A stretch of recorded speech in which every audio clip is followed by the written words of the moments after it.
OFW, katulong. Napakababa ng tingin ng iba sa pagiging katulong sa ibang bansa. May iba na nagsasabi na kaya tayo napadpad dito kasi wala tayong pinag-aralan. Medyo masakit sa tenga, lalo't yung nagsabi sa atin ay nagtapos ng college at may trabaho sa Pinas. Pero take note, hindi lahat ng katulong dito sa ibang bansa ay walang pinag-aralan. Maraming nagtapos sa kani-kanilang course pero ito ang pinili nila na trabaho. Bakit?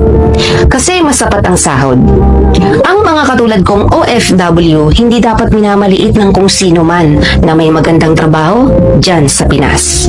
May pinag-aralan kayo, dapat alam nyo kung ano ang halaga namin sa bansa. Ano nga ba? Milyon kaming mga OFW na isa sa nagpapayaman sa bansa natin. Hindi man ako nakapagtapos o yung tingin ng iba na wala akong pinag-aralan, at least alam ko yung halaga ng pagiging OFW dito sa ibang bansa. Real talk.